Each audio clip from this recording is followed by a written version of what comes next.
Muy buenas tardes a todas y todos los que nos siguen en esta transmisión de una charla más del ciclo Historia de la Ciencia, que el CONCITEC y la Asociación Peruana de Historia de la Ciencia, la Tecnología y la Salud presentan desde el 24 de febrero cada miércoles, y justamente hoy día tenemos la última charla de este ciclo. Parece que es la sexta charla. Y además contamos con una participación femenina. Nos acompañará esta tarde la doctora Ruth Higuíñez Romero para tratar el tema género y avances tecnológicos en la atención del parto y la salud materna. Para nosotros en el CONCITEC ha sido sumamente grato poder ofrecer a todos ustedes este ciclo que, como ustedes saben, ha estado diseñado para que podamos divulgar más acerca de la historia de la ciencia, todos estos procesos, actividades en los cuales la ciencia y la tecnología ha tenido un impacto en nuestra sociedad, en la cultura, en la sociedad peruana. Y sin duda, pues, seis de estas charlas se han referido a diferentes temas, ¿no? Historia de la telefonía, historia de la electricidad, la historia de la vacunación en el Perú, un tema muy propicio por la coyuntura que vivimos. También hemos tenido también una charla muy interesante sobre la historia de la ciencia en Latinoamérica, ¿no? Y esta tarde, como les digo, repito, nos toca la charla Género y avances tecnológicos en la atención del parto y la salud materna. Permítanme presentar una breve sumilla acerca de esta charla de hoy día. Esta presentación se enmarca en el campo de los estudios de la ciencia y de los estudios de género. Específicamente, la ciencia entendida no solamente como creación de conocimiento, sino principalmente como desarrollo de tecnologías vinculadas, en este caso a la salud de las mujeres. Y la condición de género para entender y analizar las situaciones de desventajas en la sociedad que han afectado la salud de las mujeres. Nuestra expositora, la doctora Ruth Higuíñez, presentará una revisión crítica de las tecnologías reproductivas relacionadas a la atención del parto como herramientas necesarias, ojo, pero no suficientes, para solucionar las causas de los problemas que enfrentan las mujeres. Usando como ejemplo las tecnologías reproductivas como la cesárea, los métodos anticonceptivos modernos, la fertilización in vitro, etcétera, se identificarán algunas de las consecuencias positivas y negativas, tanto para la salud como para el ejercicio de derechos de las mujeres, con el objetivo de evidenciar que las tecnologías no se desarrollan ni se aplican en una burbuja aislada del espacio social, económico, cultural y moral, y por lo tanto no está exenta del análisis de su utilidad para la sociedad, lo que también podríamos sumar al entendimiento de la ciencia con y para la sociedad.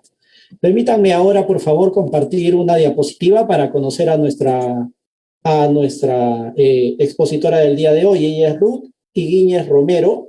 Ella es PhD en políticas públicas y urbanas por la Milano School of Management, New School University de Nueva York. Es magíster en antropología y profesora asociada de la Facultad de Salud Pública y Administración en la Universidad Peruana Cayetano Heredia. Actualmente es miembro de la Dirección de Investigación en la Escuela Nacional de Salud Pública del Ministerio de Salud y cuenta con una experiencia en investigación en políticas de salud sexual y reproductiva, así como su impacto en los sistemas y servicios de salud y en el ejercicio de los derechos humanos.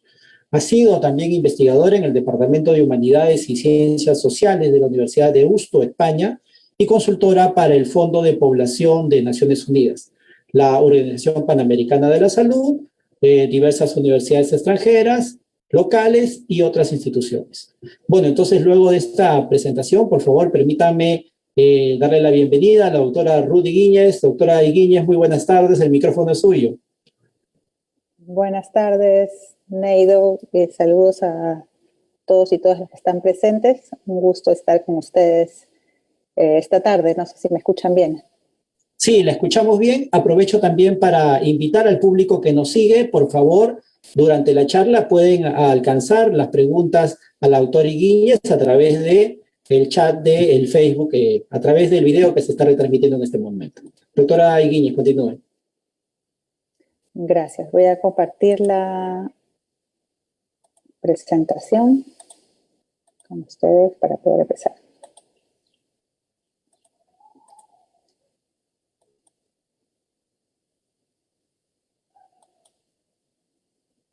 Bueno, ¿por qué hablar de tecnologías reproductivas o de tecnología y del género? Que es el tema al que vamos a dedicarnos esta tarde, como ya presentó Neido.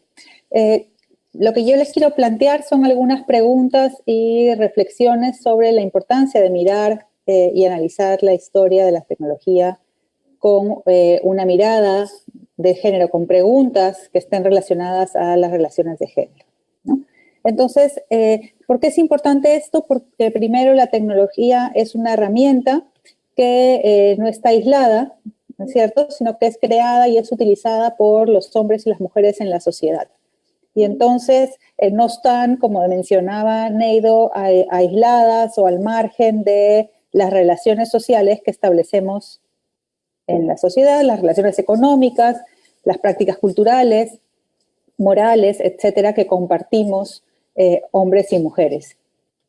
Entonces, los hombres y las mujeres a lo largo de la historia han utilizado una gran variedad de técnicas para controlar su reproducción en mayor o menor medida efectivas, y para tratar de romper el vínculo que existe entre la sexualidad o el sexo y el embarazo y la reproducción, ¿no? Ese control implica tratar de separar esos procesos biológicos. Esta presentación se va a organizar alrededor de dos momentos claves en el análisis de la historia, del presente y del futuro de la tecnología.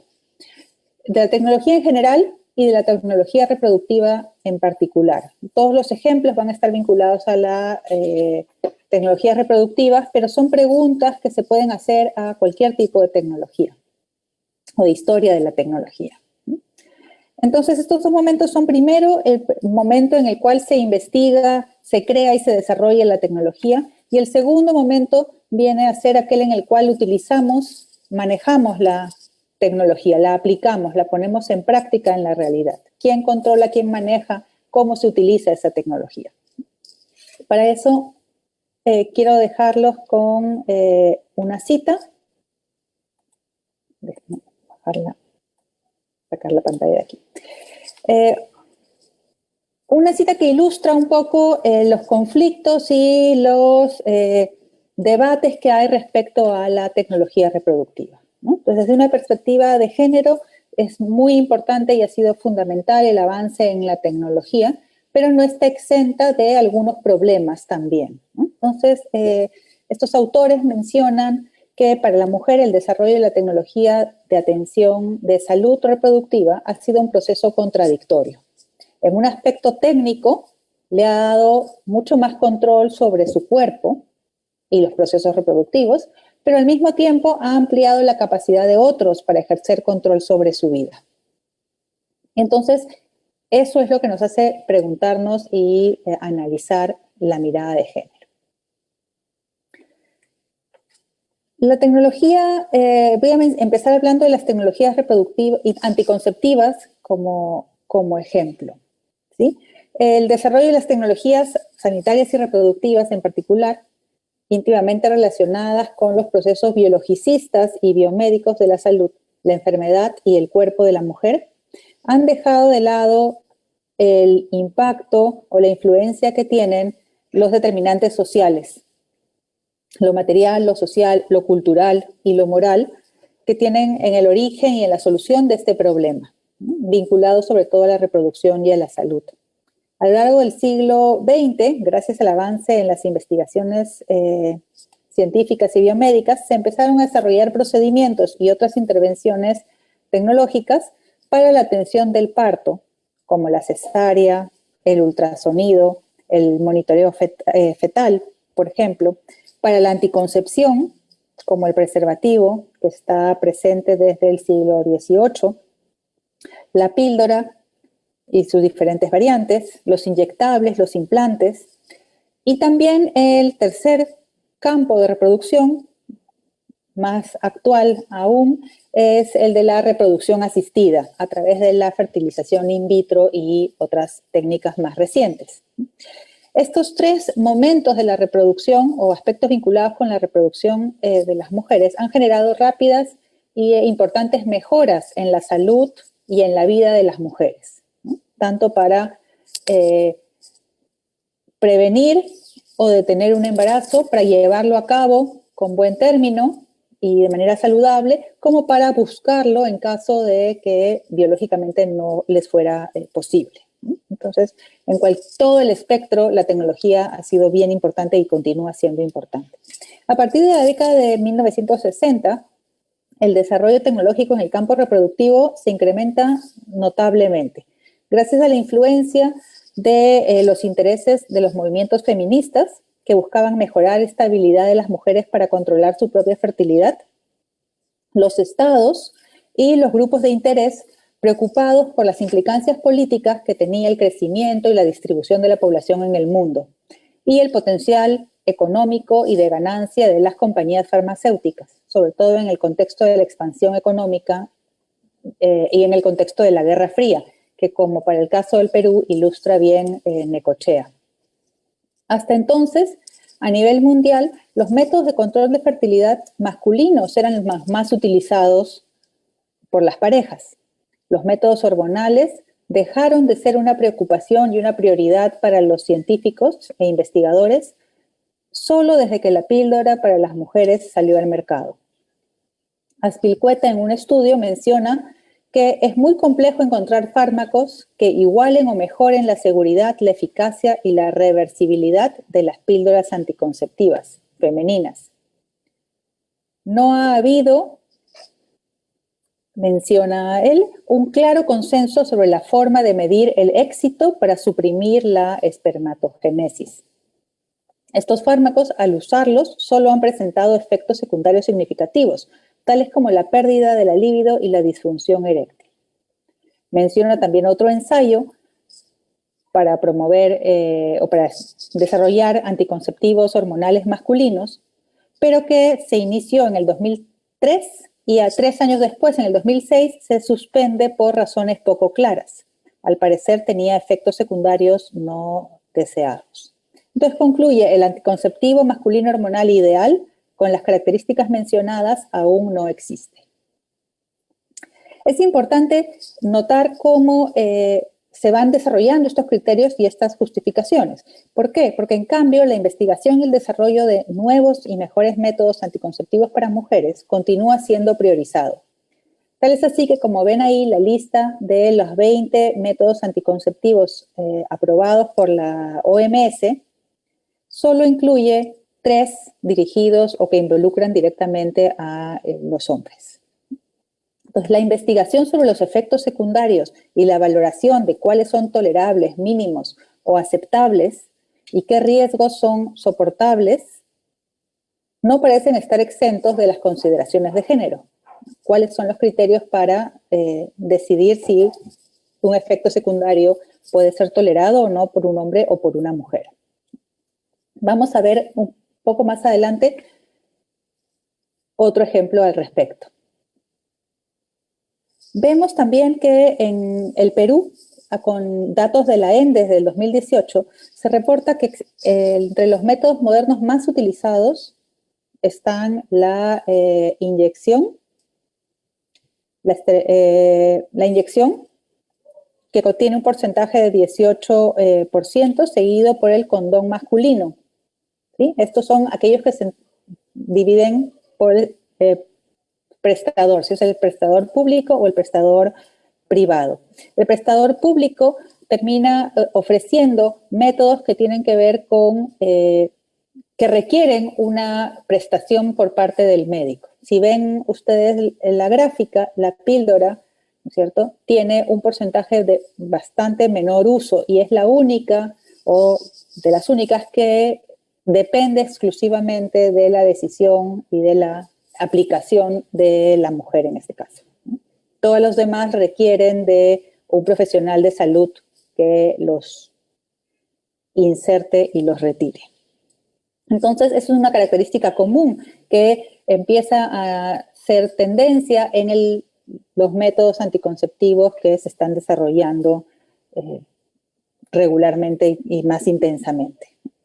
¿Qué es lo que ocurre con esto? Lo que ocurre es que si bien las mujeres tienen más control sobre sus propias vidas y sus cuerpos y la decisión sobre reproducirse o no reproducirse, el ejercicio de esa decisión recae finalmente en las manos de otras personas, de los profesionales de la salud, que son finalmente quienes van a poder llevarlo a la práctica. Otro aspecto importante vinculado al género que nos hace reflexionar esta información y estos hechos en la historia es que la concepción entonces, o la anticoncepción, cualquiera de las dos, recae sobre la mujer, la responsabilidad que tiene en la pareja. La mujer va a ser mucho mayor que el hombre respecto a la anticoncepción o a la concepción, ¿sí? Y socialmente también al cuidado de los hijos. Pero la tecnología está ayudando a que siga siendo la mujer la responsable de llevar a la práctica la decisión de prevenir un embarazo o de llevarlo a cabo. ¿Qué otra cosa nos evidencia estos datos? Que existen riesgos y efectos secundarios de las propias tecnologías que se descubren en los ensayos, ¿no es cierto?, de cualquier nueva tecnología médica, sobre todo, y que los criterios o los estándares para aceptar como válidos o como tolerables algunos efectos y algunos riesgos pueden ser distintos para uno si son hombres o si son mujeres, como la cita que mencionábamos hace un momento refleja. Entonces también nos cuestiona, o deberíamos cuestionarnos, sobre la seguridad, la eficacia y las consecuencias que tiene el desarrollo de una tecnología versus otra, o el priorizar una tecnología versus otra.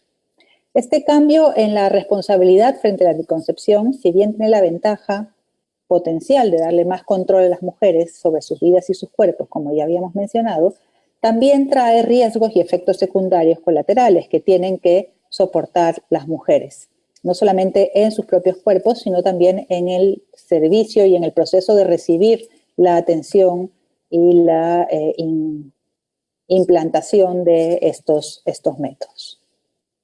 Por ejemplo, en el 2016, un estudio que se hizo con hombres para probar unas píldoras anticonceptivas masculinas con hormonas, se indicó que los efectos secundarios, como granos en la piel, trastornos en el estado de ánimo y aumento de la libido, eran considerados demasiado severos e intolerables, por lo que se canceló la investigación.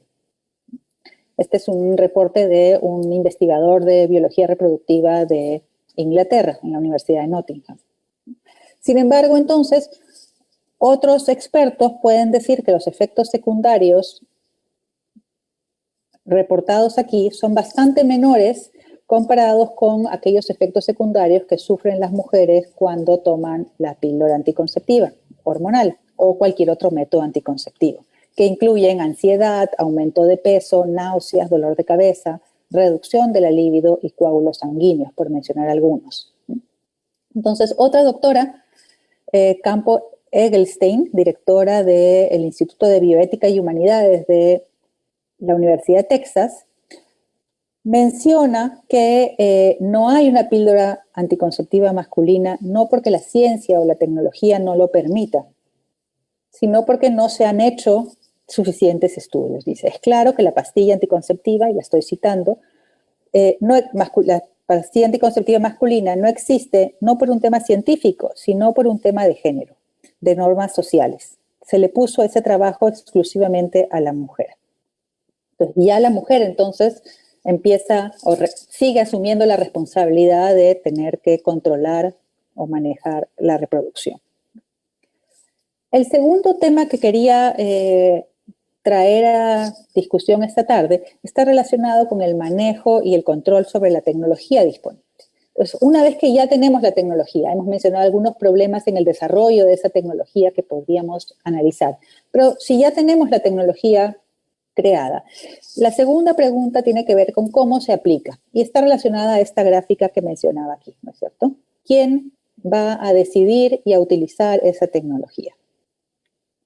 Este control, entonces, cada vez más recae sobre los profesionales de salud, sobre los médicos o obstetras, o en diferentes niveles de atención, ¿no es cierto? Otorga a las mujeres efectivamente alguna libertad, pero una vez que sale del laboratorio, en la sociedad donde se desenvuelven las mujeres, su control y su uso de la tecnología va a verse afectado por otros criterios, ya no necesariamente tecnológicos. Por ejemplo, a pesar del incremento en su uso a nivel mundial, las decisiones sobre el número y momento de tener los hijos no siempre dependen de las propias mujeres. Muchos hombres ejercen una gran influencia y dominación sobre esas decisiones. En lugar de ser decisiones consensuadas, donde las dos personas tengan igualdad de peso a la hora de influir en la decisión, todavía siguen siendo desiguales. Muchos hombres ejercen gran influencia y dominación sobre esas decisiones.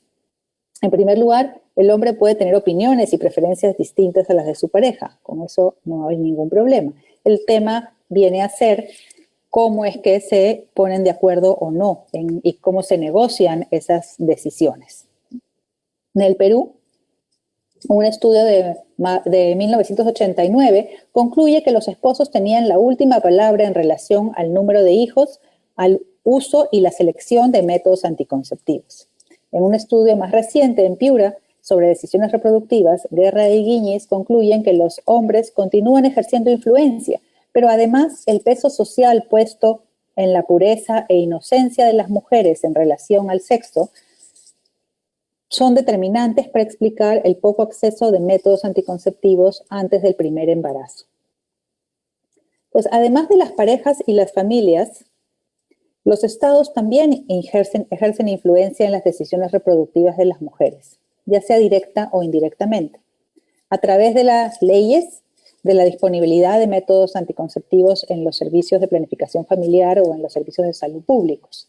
Pues, por ejemplo, podemos mencionar brevemente algunos.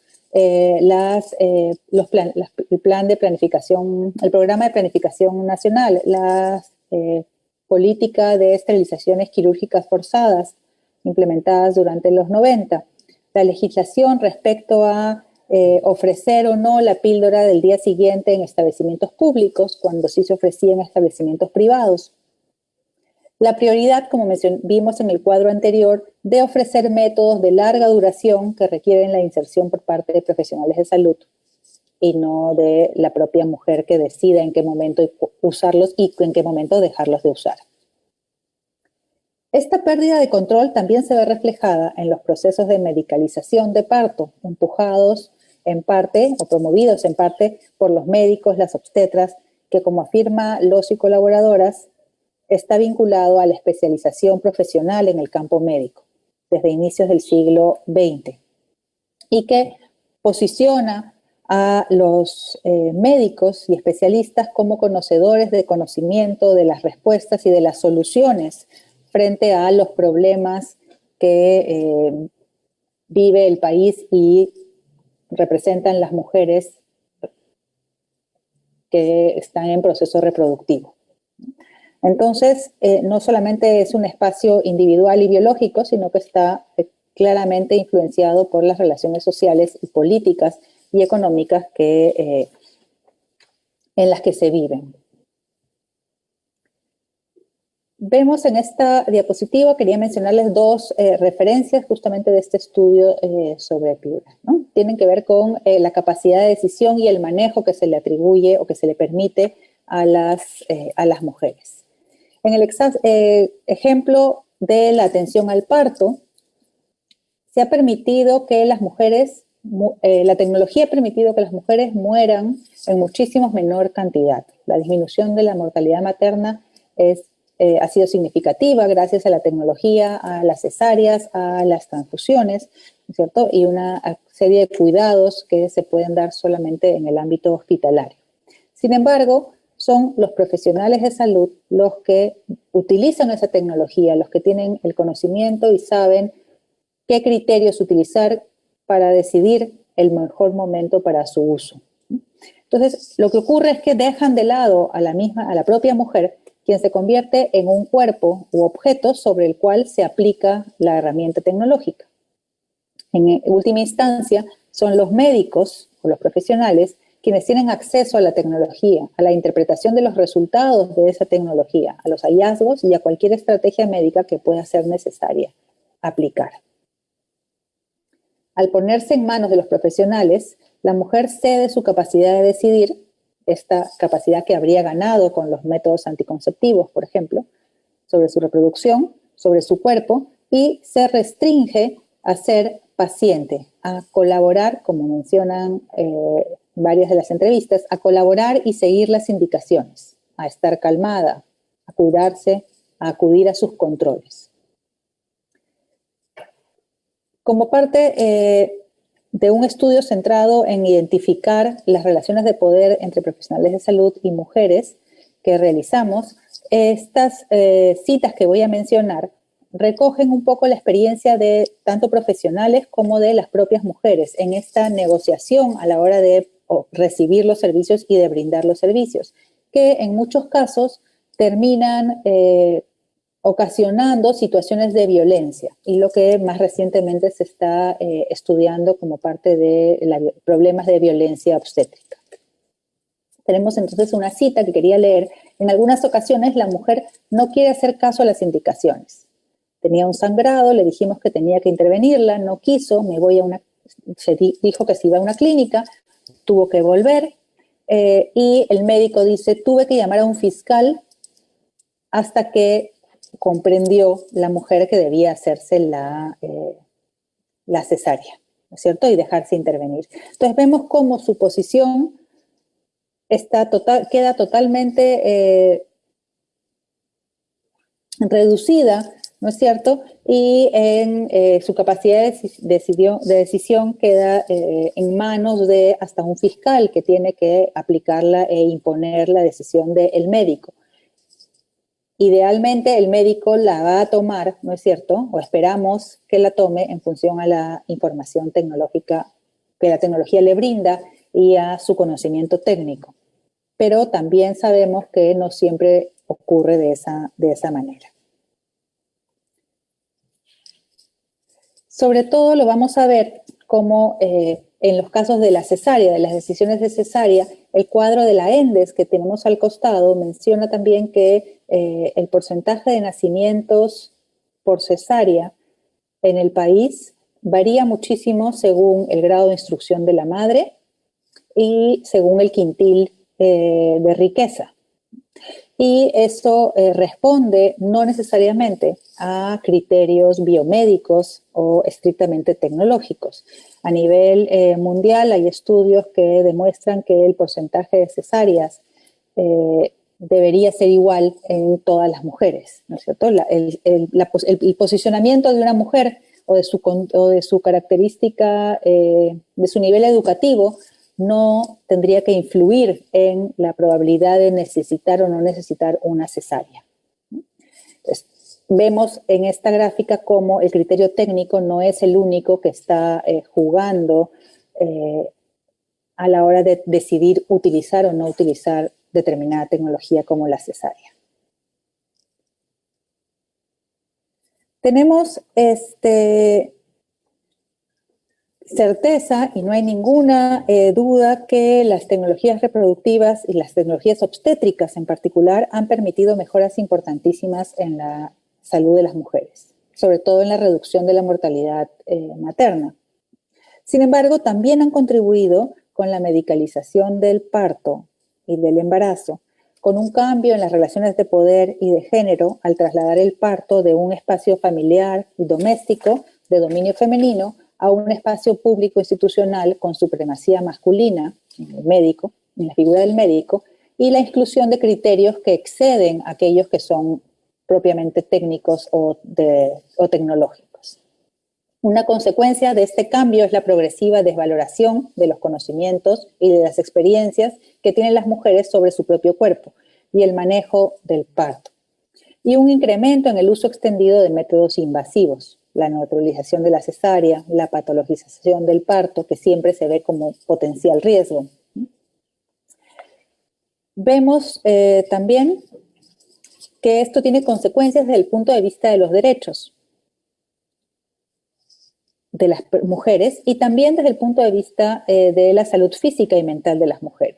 Pues la supremacía del criterio y la autoridad médica deja en una posición de inseguridad a la mujer a la hora de tomar decisiones. Quien va a decidir finalmente es el médico, ¿no? Y acá tenemos una cita que pueden ir leyendo, en la que se juega con la responsabilidad de la mujer de decidir si acepta o no acepta una cesárea, pero sin embargo el conocimiento y las condiciones y la interpretación de la tecnología que sustenta esa decisión la va a tener el médico, ¿no? Entonces esta mujer dice, yo siento que en este momento se aprovecharon de nuestra situación, de nuestra vulnerabilidad y nos hicieron hacer una gestión que la verdad hasta el día de hoy no sabemos si era necesaria o no era necesaria.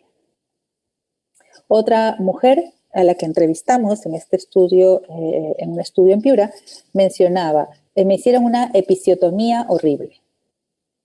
Y eso que me cosió la licenciada. Y en ningún momento me preguntaron si me podían cortar o no me podían cortar. Simplemente cortaron, decidieron ellos y lo hicieron. Pues vemos cómo el uso de la tecnología con la excusa o con la justificación de salvar la vida, ya sea de la madre o del feto, termina siendo utilizada sin considerar los derechos o las decisiones de las mujeres, o por lo menos una relación más humana. Vemos ahora cómo también las nuevas técnicas de diagnóstico están siendo cada vez más utilizadas. Por ejemplo, los diagnósticos de imágenes, las ecografías, cada vez son más comunes y más frecuentes en el embarazo, ¿no es cierto? Están muy difundidas y pueden ser muy valoradas y agradecidas por los padres y por las madres, quienes pueden sentirse aliviados por saber y disfrutar de conocer y de ver, ¿no es cierto?, a su futuro hijo o hija en el vientre y saber que se encuentra bien, ¿no es cierto? Pero también, al mismo tiempo, estas tecnologías lo que permiten es detectar defectos congénitos, nacimientos múltiples y otros problemas que pueda tener el feto, ¿cierto? No hay suficientes investigaciones que evidencien cuál es la relación o la influencia que tiene el saber o el conocer, ¿no es cierto?, esta información sobre los fetos que están todavía en el vientre de las madres, ¿no? En algunos casos traen más seguridad y justifican la aplicación de la práctica, pero en otros generan más dependencia, ¿no es cierto? Hay muy pocos estudios para saber cómo es que los padres, la madre y el padre, procesan, asumen o pueden tomar decisiones cuando tienen resultados negativos sobre la situación de salud y el estado del feto que están esperando. Otro ejemplo de uso de tecnología con resultados o impactos contradictorios es el del monitoreo con el cinturón, el monitoreo fetal durante el embarazo, ¿no es cierto? Entonces, si bien permite hacer un seguimiento mucho más cercano del feto y poder responder ante riesgos que pueda tener, que puede estar sufriendo, hay estudios que muestran que a partir del monitoreo fetal constante y permanente se han realizado cesáreas no necesarias, ¿no es cierto? O mucho antes de lo que podría haber sido necesario. No se ha esperado el momento justo, sino que se ha adelantado, o que se han hecho partos naturales, pero utilizando otros instrumentos que podrían perjudicar la salud de la madre, ¿no? A la vez que el estar sujeta o atada al monitor fetal impide que la madre se pueda mover durante el proceso y tenga mayor libertad. Entonces vemos cómo tiene ventajas y desventajas el uso de la tecnología, no solamente en términos del derecho y de la decisión de las mujeres, sino también en términos biológicos y para la salud. Vemos que como esta mujer que trabaja en el hospital menciona, la tecnología y la confianza en la tecnología que van a tener cada vez más médicos y obstetras, lo que hace es perder esta conexión y este acompañamiento con la mujer, ¿no? Entonces menciona, se ha perdido el acompañamiento. Antes estaban los residentes que llegaban y se quedaban y acompañaban a una paciente durante todo su proceso. Ahora siguen los monitores, ¿no es cierto? Lo que sigue el médico o la obstetra es la información que le da el monitor. Tienen que controlar la dinámica en función simplemente a lo que dice la máquina. Entonces el acompañamiento se acabó, empiezan solo a mirar, ya no miran a la mujer y no le preguntan y no interactúan con ella para ver cómo se siente y cómo va su proceso, sino que solamente responden a lo que la tecnología y el aparato les menciona. Quiero mencionar brevemente otro aspecto, otro momento de la reproducción que está vinculado con las tecnologías de fertilidad. ¿Qué pasa con aquellas mujeres que quieren tener hijos pero biológicamente no pueden hacerlo? O aquellas parejas que quieren tener hijos y no pueden lograrlo. Es importante mencionar este ejemplo porque creo que nos permite recoger las dos preguntas previas que estaba planteando, ¿no es cierto? Tanto el desarrollo de la nueva tecnología y qué implica el desarrollo de la nueva tecnología como su implementación. Están íntimamente ligados.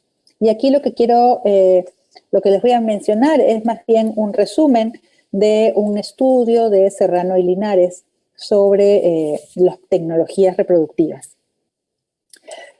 Este estudio, aquí tienen una lista de los diferentes métodos y procedimientos tecnológicos que existen, ¿no es cierto? Pero ellas plantean que para estos casos las mujeres se someten voluntariamente a los casos. Entonces, es un tema de derechos, la mujer no ve violentado su derecho inicialmente porque está yendo voluntariamente a recibir un tratamiento, que en la mayoría de los casos tiene un costo, ¿no es cierto? Y con lo cual no hay duda de que está dispuesta a hacerlo.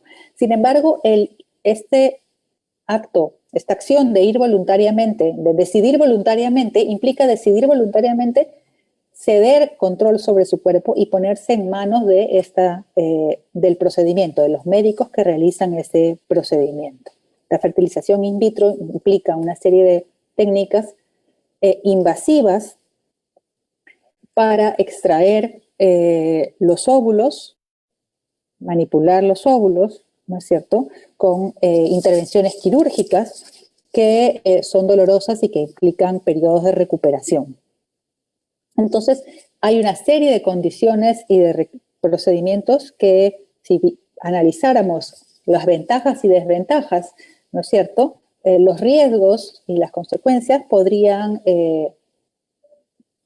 mejorarse, podrían trabajarse, podrían no haberse permitido, según los estándares de seguridad y de riesgo que se estuvieran planteando. Pensemos otra vez en los criterios, por ejemplo, para abandonar estudios sobre las píldoras anticonceptivas masculinas, ¿no? Entonces se asume que la mujer está dispuesta a pasar por una serie de situaciones problemáticas riesgosas y dolorosas por el hecho de concebir. Entonces, la pregunta es, ¿puede una mujer decidir, una vez que se pone en manos del médico y del tratamiento, algunos de los pasos intermedios de cada una de estas actividades o procedimientos? Y la respuesta generalmente es no. Una vez que uno entra y se compromete y firma, digamos, un primer acuerdo de realizarse el tratamiento, todo lo que implica ese tratamiento ya deja de estar en control de la mujer, sale del control. Entonces, ¿cuál es el problema ahí?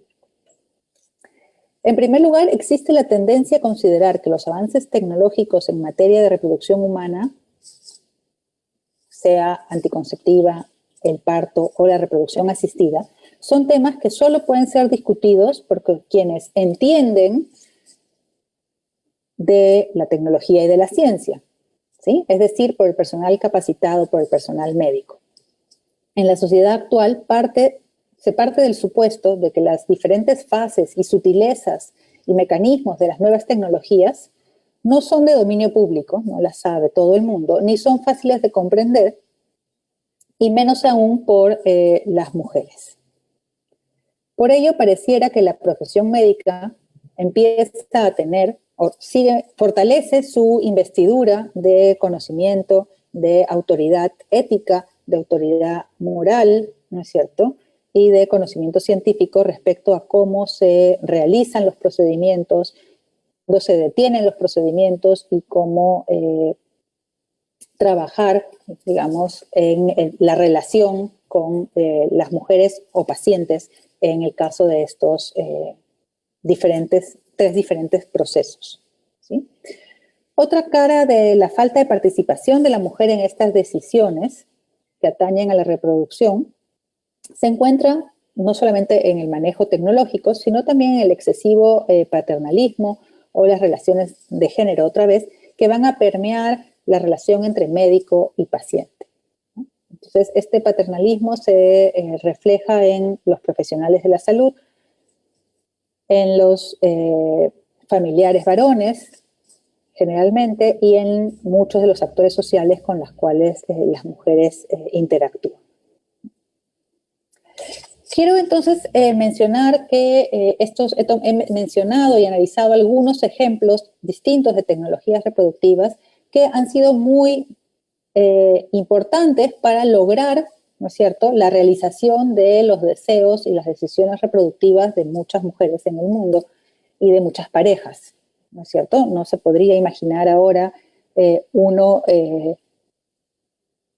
las posibilidades que tiene, ¿no es cierto?, de controlar esa reproducción, inclusive de tener hijos cuando antes biológicamente no se podía. El manejo biológico ha sido muy importante y grande. Sin embargo, tenemos que seguir pensando que no vienen gratuitamente esas ventajas, ¿no es cierto?, que significan e implican sacrificios y renuncias por parte de principalmente las mujeres, que es sobre las cuales se aplican estas metodologías, y que reflejan que nos hacen preguntarnos por qué siguen siendo las mujeres las únicas o principales responsables de llevar en el cuerpo, de asumir física y biológicamente los diferentes procesos, tanto de anticoncepción como de concepción, que podrían no necesariamente estar vinculadas a su propio cuerpo. Entonces, para ir terminando, y planteo estas preguntas que otra vez nos llevan a la tecnología en general, ¿no es cierto? Se aplican a la tecnología reproductiva, como hemos visto en este ejemplo, pero que se pueden aplicar a diferentes estudios sobre la tecnología en diferentes campos. La primera tiene que ver con quién determina el propósito y el fin de desarrollar cada tecnología. ¿Para qué estamos haciendo o para qué necesitamos hacer ese desarrollo tecnológico, inventar esa nueva herramienta? Y cómo su uso y aplicación van a seguir manteniéndose fiel a ese propósito. Estoy pensando en la anticoncepción quirúrgica, ¿no es cierto? Y cómo en algunos momentos ha sido utilizada, tanto en el Perú como en otros países, con otros fines, no el fin de controlar y de darle control a la mujer, sino con un fin político o hasta económico. ¿Sí? Otra pregunta tiene que ver con quiénes tienen acceso a esa tecnología, para qué se use y a qué costo se va a utilizar, ¿no? ¿Qué implicancias tiene para el derecho de las personas, tanto para los hombres como para las mujeres? Y cómo ese cambio tecnológico mantiene o cambia, para bien o para mal, relaciones sociales y otras esferas de la vida de las personas, de los hombres y de las mujeres en particular. Entonces, preguntas con enfoque de género no deben estar ausentes del trabajo y de la reflexión e investigación que no solamente los científicos sociales podemos hacer, sino que los científicos, ingenieros, técnicos y profesionales se están haciendo o se deben hacer constantemente cuando están creando, desarrollando e implementando nuevas tecnologías, sobre todo cuando las van a aplicar y difundir en la sociedad. Con esas preguntas, entonces, quisiera terminar y abrir a las preguntas que tengan ustedes. La idea es motivar y pensar cómo la tecnología se puede comprender mejor, se puede utilizar mejor si es que la miramos desde una perspectiva que incluya tanto a los hombres y a las mujeres y sus necesidades y sus derechos. Gracias.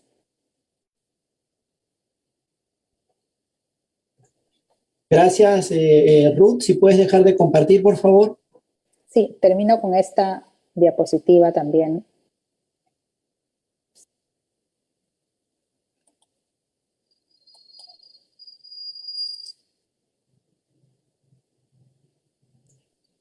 Bien, muchísimas gracias, Ruth, por esta excelente y sobre todo interesante charla que nos has ofrecido, sin duda alguna muy didáctica.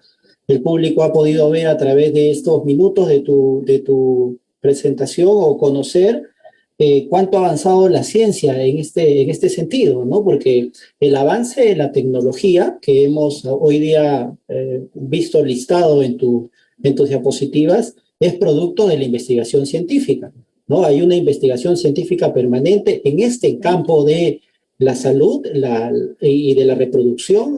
La ciencia ha tenido pasos gigantes, tal vez detenida en un momento solamente por una necesaria deontología, ¿no? Por una necesaria código de ética, que es muy, muy importante. Creo que sin esos códigos de ética, en este momento ya habrían seres humanos clonados, por ejemplo, ¿no?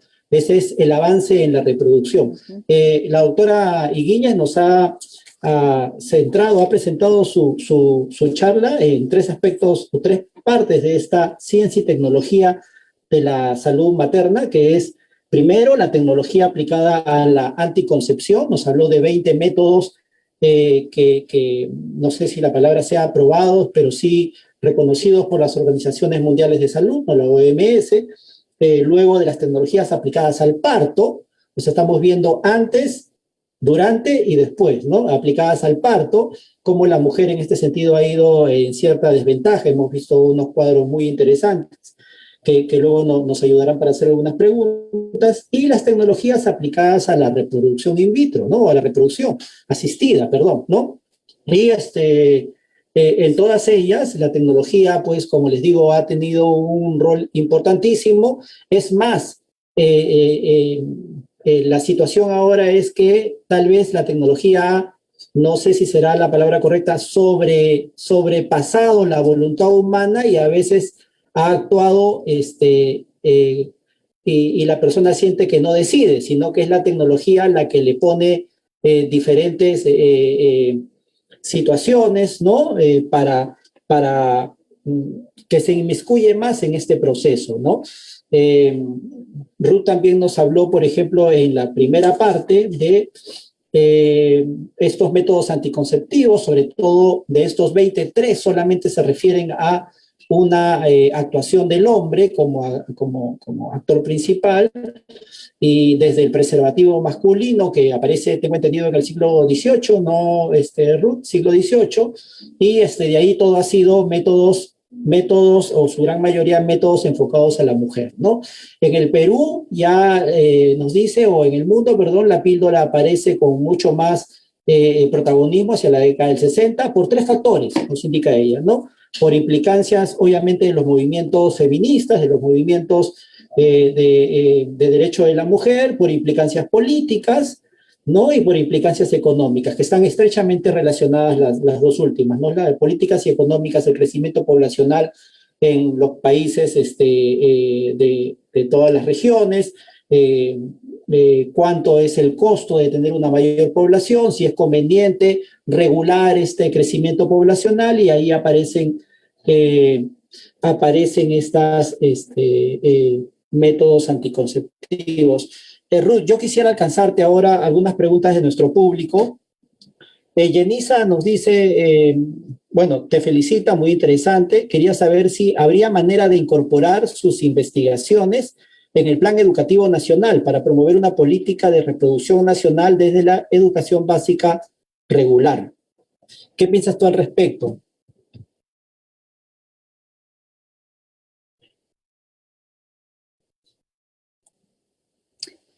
A ver, las políticas de reproducción y de tecnología son políticas de salud que deben estar disponibles en los establecimientos de salud para que tanto las mujeres como los hombres accedan a ellas. Deben estar disponibles y deben darse a conocer para que las personas sepan que existen esas alternativas y que puedan, en la medida de las posibilidades, decidir cuál de ellas, en realidad en todas las posibilidades, puedan decidir cuál de ellas son las que les convienen y les resuelven, digamos, las necesidades que tienen en ese momento. En la currícula escolar deben estar disponibles accesos e información sobre los avances tecnológicos que hay y las metodologías que existen, no solamente en las escuelas, sino en todas partes, digamos, ¿no? Y sobre todo brindar información según las edades correspondientes para que puedan acceder a los establecimientos de salud y a información técnica y científica correcta, ¿no es cierto?, que permita poder decidir más adelante. Enseñarlo en la currícula es darlo a conocer en la currícula, ¿no? No ocultarlo, digamos, y que esté efectivamente disponible. Como lo habíamos mencionado, las decisiones reproductivas no las toman las mujeres solas, las toman en sus familias, las toman con sus parejas. Y entonces las familias y las parejas influyen de manera importante y de alguna manera es importante que se tomen en cuenta las diferentes opiniones y que las mujeres tengan capacidad de discutir y hacer oír sus posiciones y tomar decisiones que las afectan a ellas directamente, ¿no? Yo quería hacer un comentario a uno de los puntos que tú mencionabas, resaltar que no es la tecnología la que toma el control de alguna manera de los procesos reproductivos. Lo que está ocurriendo es que quienes aplican la tecnología, claro, quienes tienen control sobre la tecnología, terminan siendo otras personas diferentes a las mujeres que las van a utilizar, ¿no? En el caso de los métodos de las mujeres. Los condones o los preservativos, por ejemplo, que también es un desarrollo tecnológico, siguen estando bajo control de los hombres. Se aplican en los cuerpos de los hombres y los controlan los hombres, ¿no? Entonces hay muy poco control que tengan las mujeres para el uso del preservativo, por ejemplo. Sin embargo, la mayoría de tecnologías que afectan y que tienen que ver e intervienen directamente en los cuerpos de las mujeres, no están en las manos de las mujeres, están en manos de otras personas, ¿no? Exacto. Hay otra pregunta acá, Ruth. Nos dicen, ¿cómo se podría hacer que los médicos y los científicos den importancia a las opiniones de las mujeres en las tecnologías del parto? Me parece que hay que trabajar efectivamente con los médicos y también con las mujeres, ¿no? O sea, con los profesionales de salud, cada vez más deberían incorporarse en las universidades y en los espacios de formación cursos que tengan que ver con la relación médico-paciente y el respeto por la autonomía y por los derechos de los pacientes, y en este caso en particular de las mujeres, ¿cierto?, que tienen control y manejo sobre su cuerpo y que pueden recibir información y que pueden entender y comprender la información si es que se explica de la manera correcta y clara, ¿no es cierto?, y las implicancias que tiene. Por otro lado, también trabajar con las mujeres para que conozcan, busquen información, aprendan, se informen, ¿no es cierto?, y de esa manera puedan defender sus posiciones con más argumentos, con más seguridad, y entrar en un diálogo con los profesionales de salud para llegar a un punto de acuerdo o llegar a decisiones informadas y que las dejen satisfechas con la decisión que están tomando o la práctica que se está aplicando sobre ellas. Acá ya hay una opinión que sin embargo nos sirve para una pregunta, ¿no? Carlos Ernesto dice, todo lo que se manifiesta hasta el momento de que el paciente finalmente no decide, pasa también con los hombres al momento de una operación, ¿no? Entonces, ¿es acaso más un tema de todos los procesos de prestación de salud donde finalmente los prestadores, ya sea de la prestación pública o la prestación privada, no sé, quieren encontrar más de lo que debieran o aplicar más de lo que debieran sin consentimiento, ¿no? Como tú nos estás de alguna u otra manera identificando. Sí, es una muy buena pregunta porque efectivamente los hombres y las mujeres nos tenemos que poner en manos de los médicos, ¿no es cierto?, para resolver algunos problemas no, de salud que no podemos resolver nosotros, es cierto.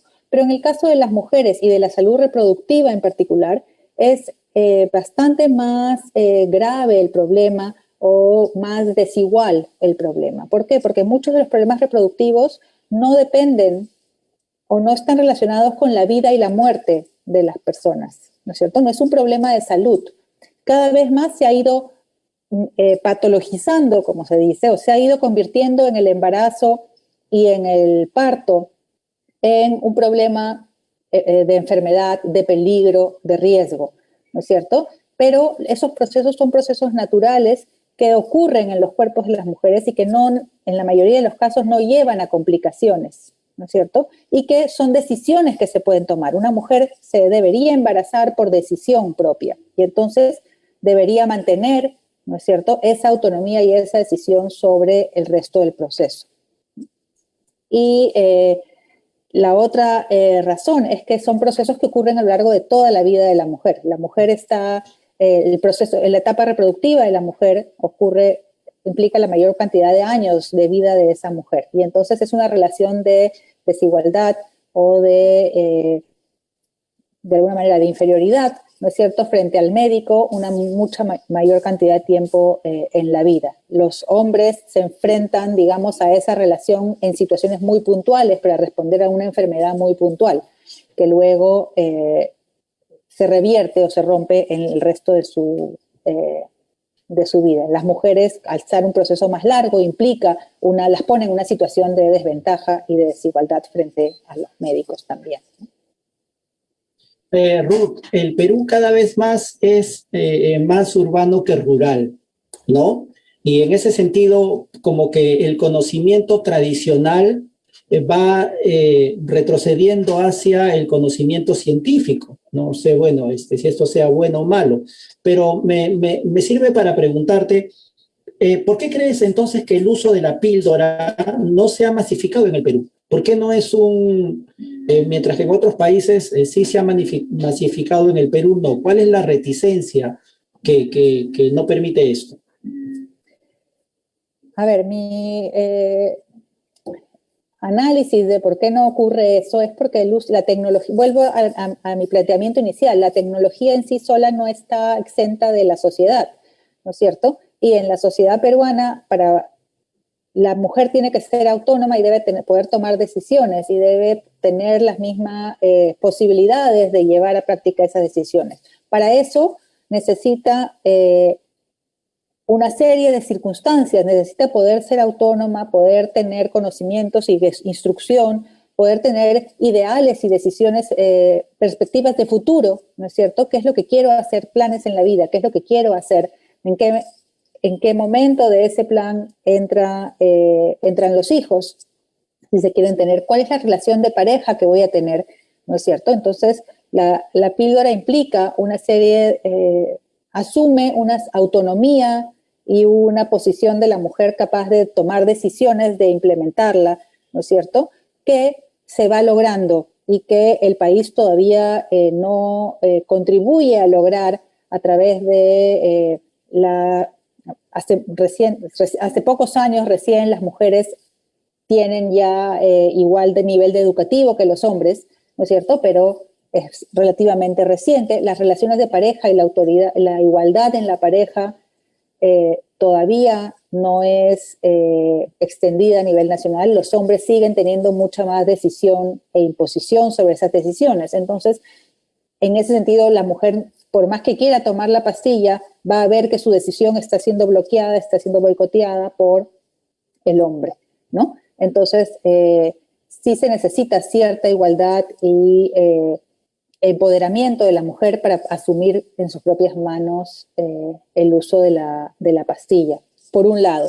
El otro lado tiene que ver con otros criterios técnicos, por ejemplo, de la pastilla, que muchas mujeres prefieren no tener los efectos secundarios de la pastilla o no llevarla, no asumir la responsabilidad de tomarla todos los días, prefieren tomarla cada 3 meses, cada 6 meses.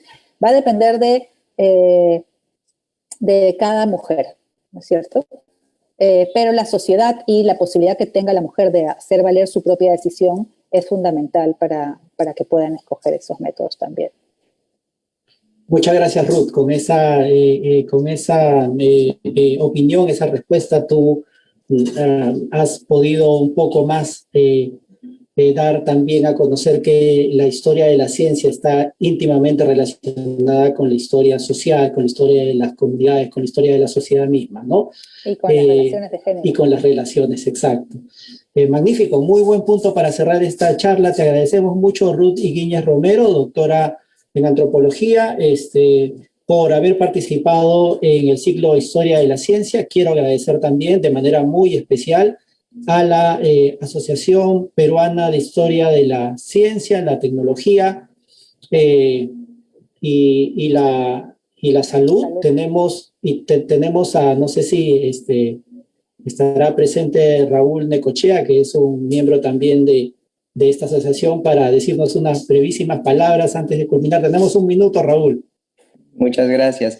Buenas tardes a todos. Me llamo Raúl Necochea, soy profesor en la Universidad de Carolina del Norte y con Ruth Higuíñez soy uno de los cofundadores de la Asociación Peruana de Historia de la Ciencia, Tecnología y la Salud.